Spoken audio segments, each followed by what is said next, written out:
দিনটি ছিল মঙ্গলবার, রাত তখন প্রায় ৩টা। কুষ্টিয়া রাজশাহী হাইওয়ের ব্যস্ত সড়কটি প্রায় পুরোপুরি নিস্তব্ধ। বাতাসে একটা অস্বাভাবিক ঠান্ডা, যেন কোনো অশুভ শক্তি ছড়িয়ে আছে। আকমল গাড়ি চালিয়ে যাচ্ছিল, সবে অফিসের কাজ শেষ করে বাসায় ফিরছে। আকমল রূপপুর পারমাণবিক বিদ্যুৎ কেন্দ্রের একটি বিদেশি কোম্পানিতে চাকরি করে। পাবনা শহরের নিজের ফ্ল্যাটটাতেই থাকে আর রাত করে বাসায় ফেরার অভ্যেস তার নতুন কিছু নয়। কিন্তু আজকের রাতটা কেমন যেন অদ্ভুত লাগছে। গাড়ির জানালা দিয়ে বাইরে তাকালে কেমন এক শূন্যতা দেখা যায়। চারদিকে কোনো লোকজন নেই, যেন পুরো পৃথিবীটা আজকে ঘুমিয়ে পড়েছে। হঠাৎ গাড়ির সামনে দিয়ে একটা ছায়ামূর্তি সরে গেল। আকমল তৎক্ষণাৎ ব্রেক কষে দাঁড়াল। গাড়ি থামানো অবস্থায় আকমল তাকিয়ে রইল। অন্ধকারের ভেতর থেকে কেউ যেন তার দিকে তাকিয়ে আছে, কিন্তু কাউকে দেখতে পেল না। সে সন্দেহের সাথে একটু পেছনে ফিরে তাকাল। রাস্তার দুপাশে বট গাছগুলো অন্ধকারে ছায়ামূর্তি হয়ে দাঁড়িয়ে আছে, যেন তার দিকে একটানা তাকিয়ে আছে। আকমল অনুভব করল তার শরীর ঠান্ডা হয়ে উঠেছে। এখানে তো কোনো মানুষ থাকার কথা নয়, আকমল নিজেকেই বলল।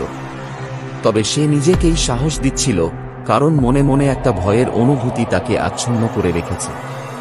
এটা নিছকই মনের ভুল, হয়তো রাতের অন্ধকারে কিছু ভুল দেখেছি, সে নিজেকে সান্ত্বনা দিল।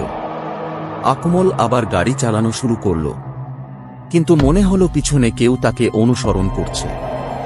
আবারও সে পিছনে তাকালো, কিন্তু কিছুই দেখতে পেল না। কিছুক্ষণ চলার পর তার গাড়ির ইঞ্জিনটা হঠাৎ করেই বন্ধ হয়ে গেল। চারদিকে এত নিস্তব্ধ যে তার নিজের শ্বাসের শব্দ তাকে ভয় ধরাচ্ছে। ইঞ্জিন ঠিক করতে গাড়ি থেকে নামল আকমল। হঠাৎ বাতাসে একটা শীতল পরশ বয়ে গেল। তার মনে হলো পেছনে কিছু একটা দাঁড়িয়ে আছে, কিন্তু সাহস করে পেছনে ফিরল না। এক মুহূর্তেই অনুভব করল যেন তার কাঁধে কেউ হাত রেখেছে। হঠাৎ সে ঘুরে তাকাল। কোনো মানুষ নেই, অথচ সে স্পষ্টভাবেই অনুভব করেছিল কারো স্পর্শ। ভয়ে তার শরীর কেঁপে উঠল। হঠাৎ একটা শ্বাসের শব্দ শুনতে পেল। খুব ধীরে গলা ঘুরিয়ে আকমল তাকাল। অন্ধকারের ভেতর থেকে একটি ছায়ামূর্তি তার দিকে এগিয়ে আসছে, যেন তার মুখের কোনো রং নেই। কালো ঘোমটা দিয়ে মাথা ঢাকা, চোখের জায়গায় দুটো গভীর ফাঁকা গর্ত। তুমি এখানে কি করছো? আকমল অস্পষ্ট স্বরে বলল। কোনো উত্তর নেই। ছায়ামূর্তিটি কেবল ধীরে এগিয়ে আসছে। আকমল পিছিয়ে গেল, তার পা যেন অবশ হয়ে আসছে। মূর্তিটা হঠাৎ করেই থেমে গেল, আর তার ঠোঁটের কোণে এক অশুভ হাসি দেখা গেল। তুমি জানো না, এই রাস্তায় তুমি একানো, ফিস ফিস করে বলে উঠল সেই ছায়া। আমি এখানে অনেক আগে থেকেই আছি, আর তুমি এসেছো আমাকে খুঁজতে। আকমল কেঁপে উঠে চিৎকার করল, না, আমি শুধু বাসায় ফিরছি, আমাকে যেতে দাও। মূর্তিটি এগিয়ে এলো আরো কাছে। আকমল পেছনে পা বাড়িয়ে গাড়ির দিকে দৌড়াতে চেষ্টা করল, কিন্তু পা যেন মাটিতে আটকে গেছে, হেঁটে যেতে পারছে না। কেমন অদ্ভুত একটা শক্তি তাকে ধরে রেখেছে। তুমি পারবে না পালাতে।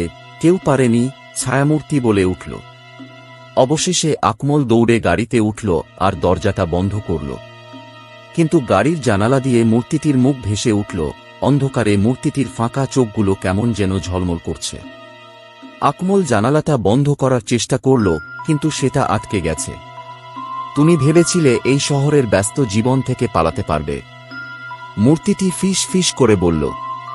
আকমল অনুভব করল শীতল একটা শ্বাস তার গলা বেয়ে নামছে। ভয়ে শীতল ঘাম জমে গেল।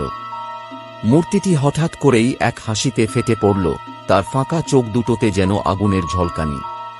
আকমল চোখ বন্ধ করল আর প্রাণপণ চিৎকার করে উঠল।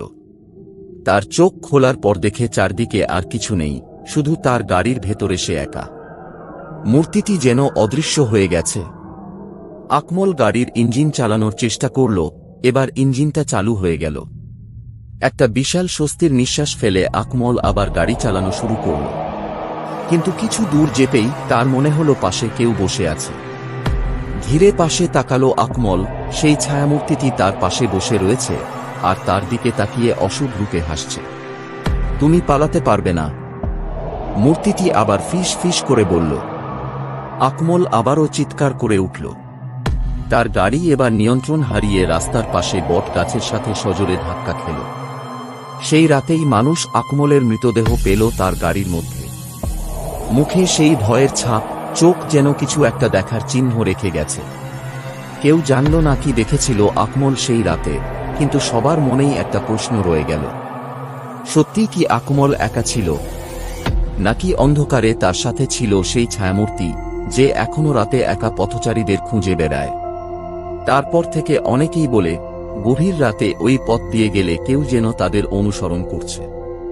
হয়তো আকমলের চিৎকার এখনো বাতাসে ঘুরে বেড়ায়, আর ওই অন্ধকার ছায়া এখনো অপেক্ষা করছে নতুন শিকারের জন্য।